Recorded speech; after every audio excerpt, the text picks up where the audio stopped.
Continuando a parábola do grande banquete, vai dizer que o rei aliviou, né, seus servos para chamar os convidados para uma grande festa e todos eles declinaram com desculpa.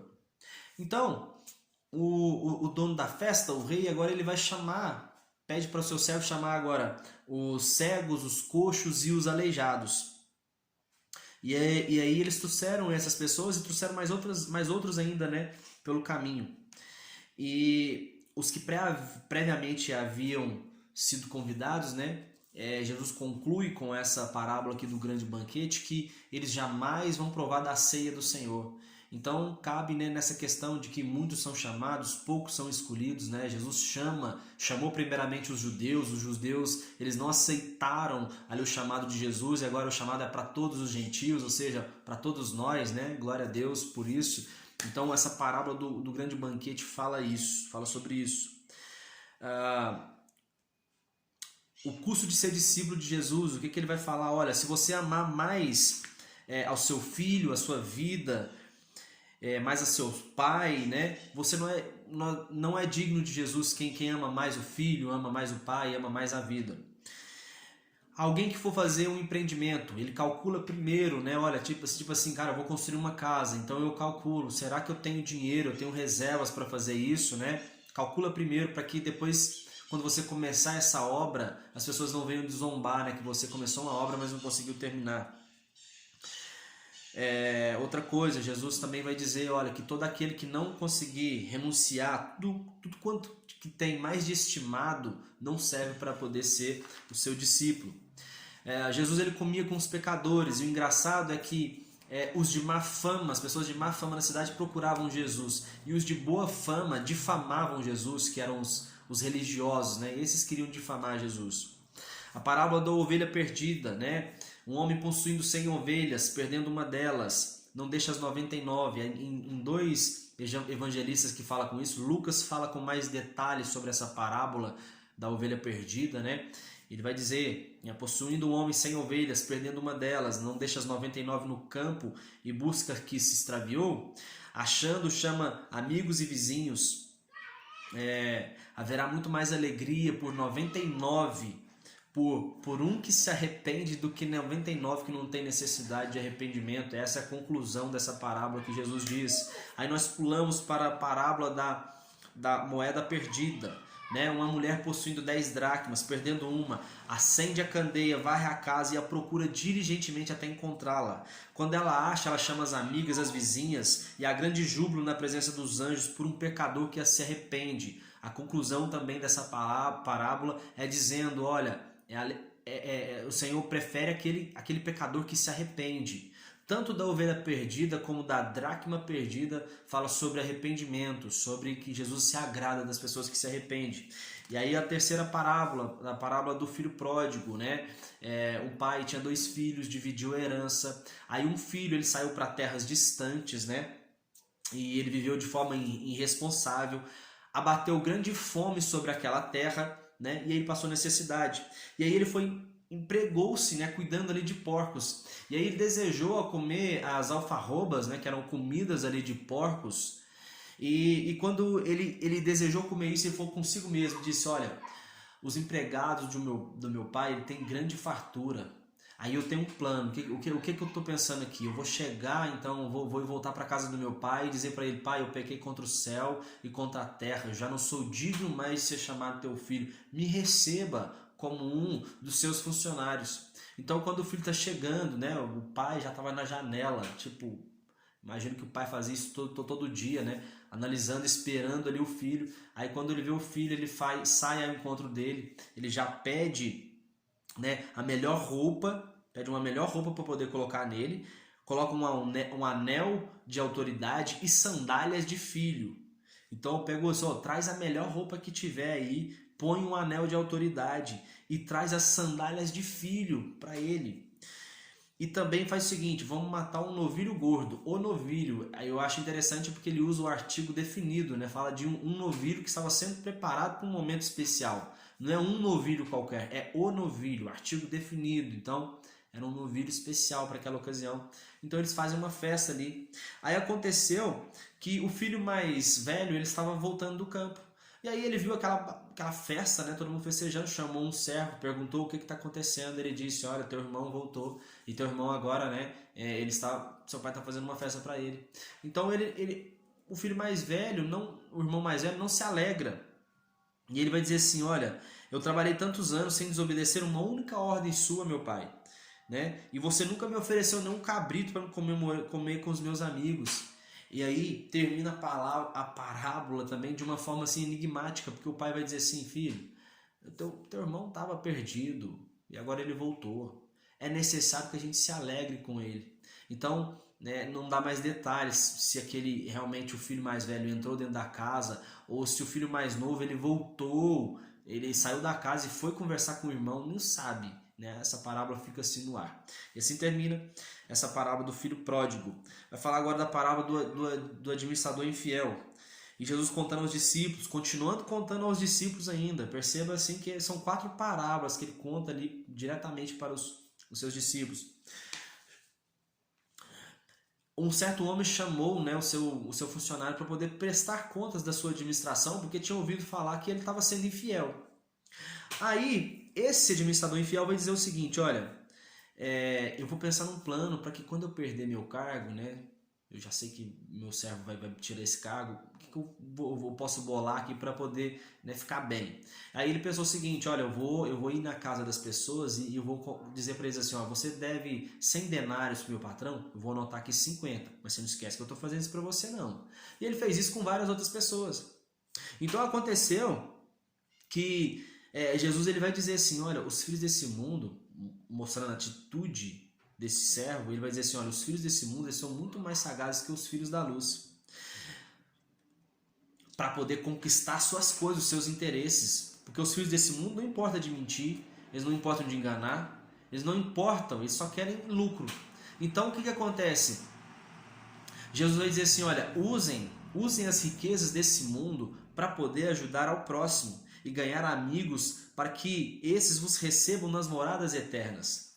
Então aquele servo estava fazendo tudo aquilo ali, aquela trama, né, diminuindo a dívida do seu patrão para poder ser recebido depois pelos seus amigos. E Jesus conclui, olha, eles são espertos, estão fazendo isso no seu próprio interesse. Mas tipo assim, vocês, meus discípulos, façam dessa forma. Use as riquezas desse mundo para poder ajudar as pessoas. Não para os seus próprios interesses, mas para poder ajudar as pessoas. E Jesus continua dizendo, se vocês não forem de confiança em relação ao que é dos outros, quem vos dá o que é vosso? Isso Jesus dizendo para os discípulos. Porque agora Jesus está confiando uma grande obra nas nossas mãos. Então se a gente não está cuidando daquilo que é dos outros, como que Deus vai dar aquilo que é nosso? E aí conclui essa parábola dizendo, né, que tipo assim, a gente não pode servir a 2 senhores, ou seja, não posso servir a Deus e ao dinheiro.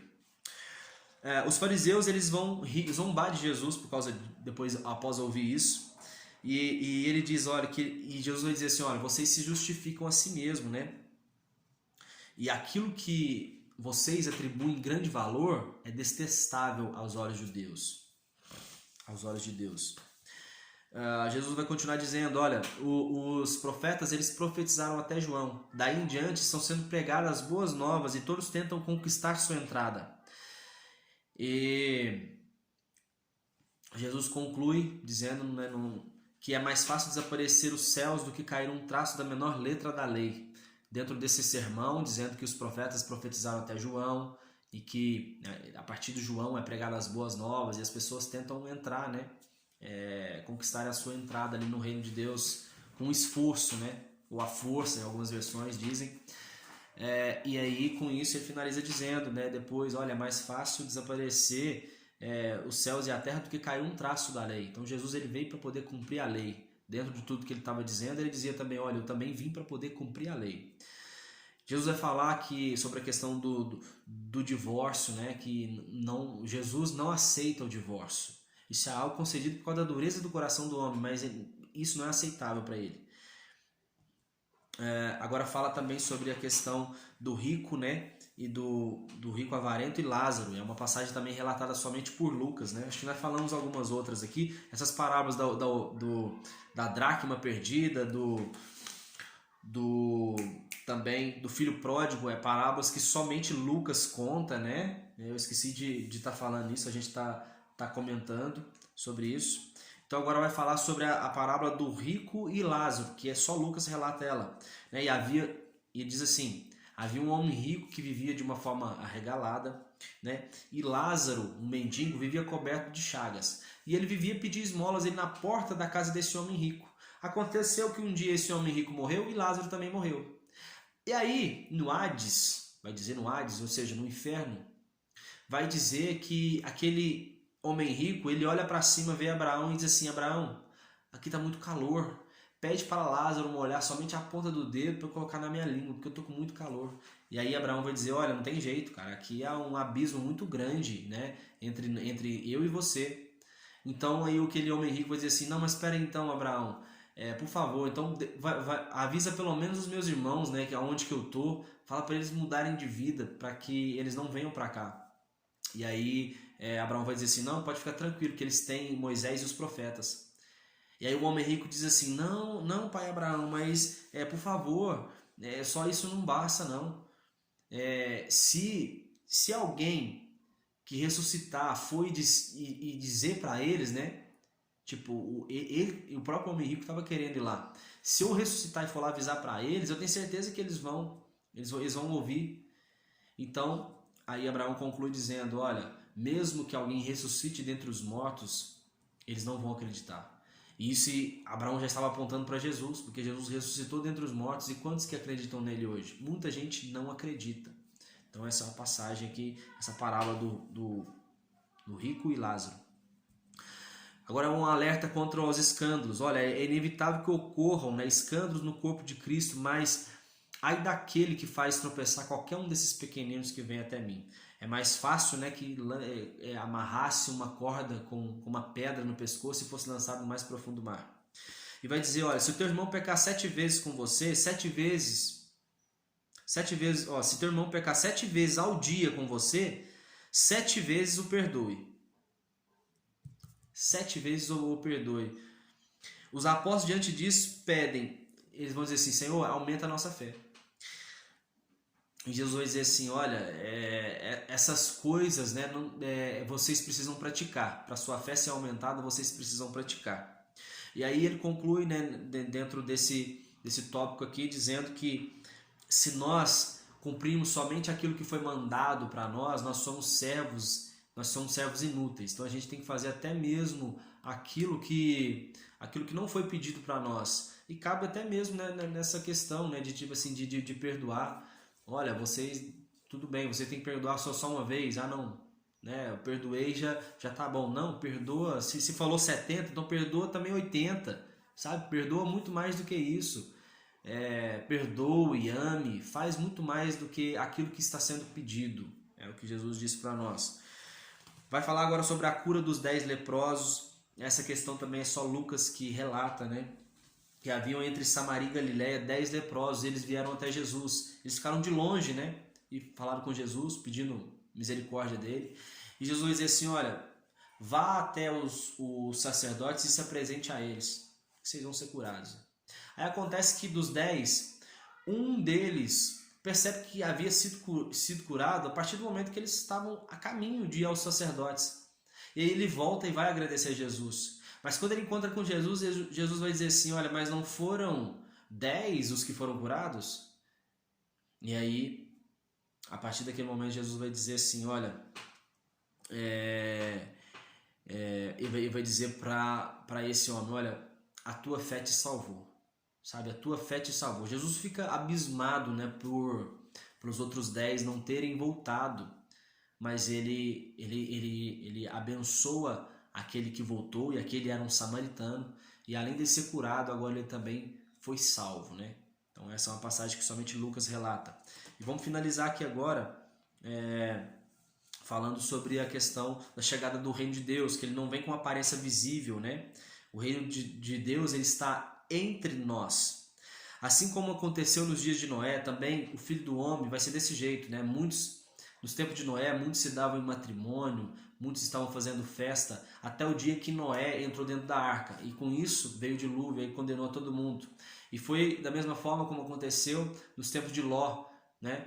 Ló avisou algumas pessoas ali na cidade, envia sentença ali para Sodoma, mas quando Ló, e juntamente ali com a sua esposa e suas filhas, saíram da cidade, choveu fogo e enxofre sobre Sodoma.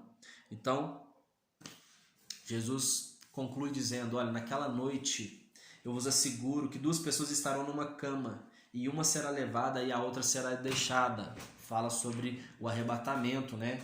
Então, todos esses alertas aqui é para a gente poder entender que o que está sendo pregado, que vai acontecer esse arrebatamento, a gente tem que entender que isso realmente vai acontecer, como aconteceu nos dias de Noé e como aconteceu nos dias de Ló. Então, fala para a gente poder ficar vigilante. E eu disse que era a última parte, né? Mas eu preferi dividir aqui, ainda vou fazer mais uma parte para a gente concluir aqui o Evangelho de Lucas. Que Deus abençoe vocês, em nome de Jesus. Um abraço.